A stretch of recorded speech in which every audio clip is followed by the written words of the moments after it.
for welcoming us to the museum. Miss Sonya, you have 6 floors in this building. Would you be able to share with us what would be the highlight of each floor? Of each floor. It takes as long as visiting the museum. There is so much to see in this wonderful place. It is a 2-day ticket for a reason. There is so much to see, and I've worked for this organization for almost 20 years, and even I haven't seen everything and heard all the stories that it holds. There are definitely some highlights, some top 10s. The Berlin Wall, for instance, on our concourse level. Half of our visitors that come to the museum are school-aged children, so the Cold War is ancient history to them. So getting them to understand the freedoms afforded to the people in West Berlin, and then on the other side, communist on the east, seeing the graffiti on the west side, seeing that color, seeing that expression, and then going on to the east side to see it all stark, really explains freedom of expression and the rights afforded in the First Amendment. And as you go through the entire space, there are so many little moments of that. We do look at the history of the world through news coverage. So just here in our Pulitzer Prize exhibit, you see those moments that you think, I remember where I was when that happened. And it starts a conversation on the freedoms of that First Amendment, the 5 freedoms that are on the front of our building in stone. You mentioned about the amendments and the freedom of the press. How crucial do you think it is for people to learn about it, to be reminded of it, especially these days? Exactly. There are so many freedoms that if we don't use, we may lose. It's like muscle memory. If you don't use that muscle, it starts to atrophy, and we want to remind people of that. And I think people are far more aware of it than ever before. Our highest visitorship came last year in the 10 years we've been open here in downtown DC. I think people are really talking about freedom of press, freedom of media, freedom of speech, freedom of protest. We're seeing so many protests these days. And I think that that's great to see that. Getting people to understand the historic background of that, the people who came before them and go forward, that's an exciting time for us to tell that story. I was going to ask how's traffic in the museum, and you said last year was the most traffic ever since. You've mentioned also that you've been here for 20 years.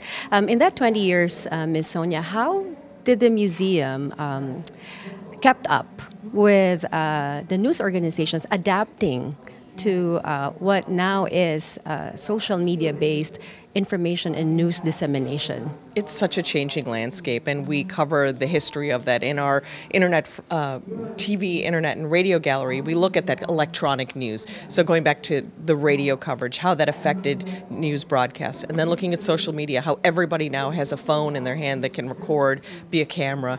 You don't have to carry around all this equipment anymore. So what does that mean for reporters, and what does that mean for the general public? How we can use social media as a tool to find out if there is a tip coming in, but how we can't really use Twitter to be a news media that we can actually, it's not a source. So getting people to understand that is part of our job. And because many of our employees here at the museum come from a journalism background, we really understand how to tell that story in a very different way. We're not looking at ancient history.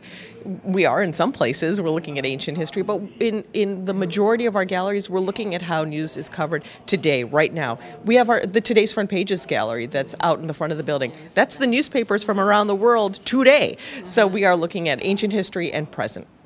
Thank you very much. We are at, what gallery is it? The Pulitzer Prize winners, right? Could you share with us a few of the photos that are here and some background on them? We have actually in our gallery here in the kiosks behind me, we have actually all of the Pulitzer Prize winning photos that have ever been taken, as well as interviews with all of the winners.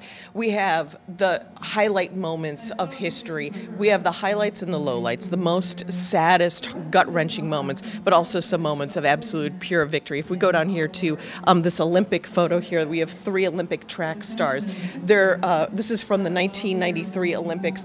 What I love about this photo is the celebration. They're looking so happy. But when you think, like, what have these women won? They've actually won the bronze medal. This is the excitement over the bronze medal. So it's so wonderful to see. This is what the Olympics are. It's the whole world coming together in sport. If we walk actually back this way, we do something very interesting these days. We understand that there are so many people who want to experience a museum exhibit who have low sight or low vision.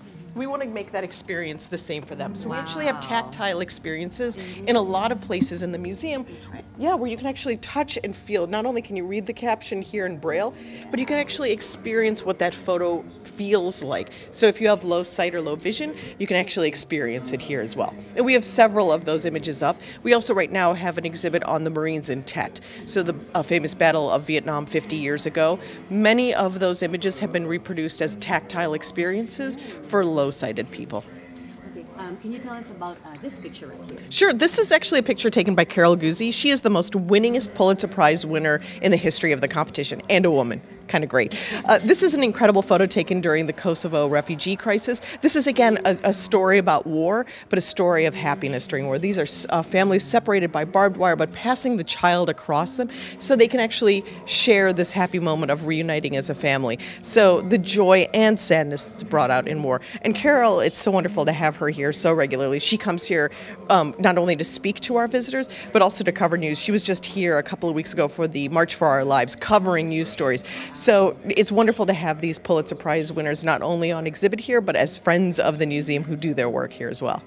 Before we get a tour of the museum, one more picture. This one right here. I think this is a very controversial one. Could you share? This is the Oklahoma City, an image from the Oklahoma City bombing that happened in 1996. This is one of the few images that was actually taken by not a professional news photographer. This gentleman was actually a wedding photographer, had his equipment in the back of his car on the day of the Oklahoma City bombing, ran to get his equipment and took this incredible photo.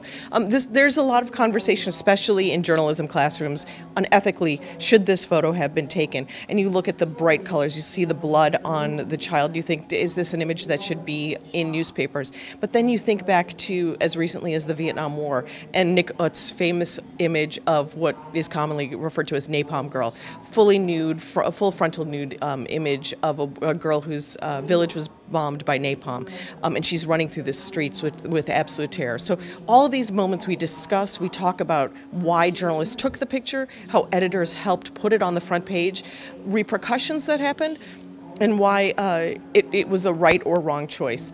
In this case, there's a great conversation in our kiosks in the interview of how the photographer took the picture and how the mother felt about having the image taken.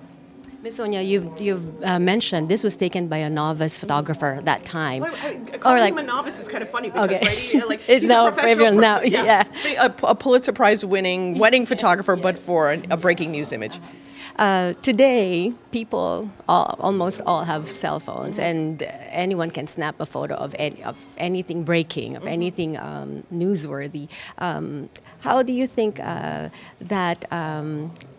what do you think that says about how news is told these days? Well, with Instagram, everybody's almost like an award-winning photographer. How that affects coverage. One of the questions we always ask our Pulitzer Prize winners is, what kind of camera do you use?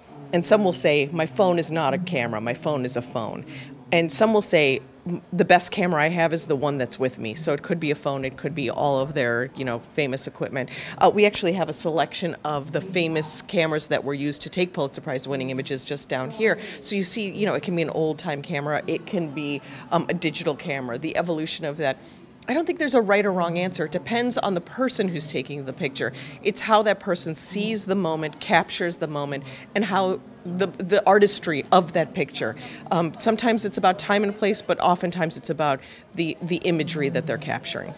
Well, thank you, Ms. Sonya, for joining Eagle News, and we hope to see more of the Newseum as we go around. Enjoy. Yes, from the Newseum here in Washington, D.C., I am Eliza Gonzalez Manglekmot, always one with 25. Stay tuned for the full feature.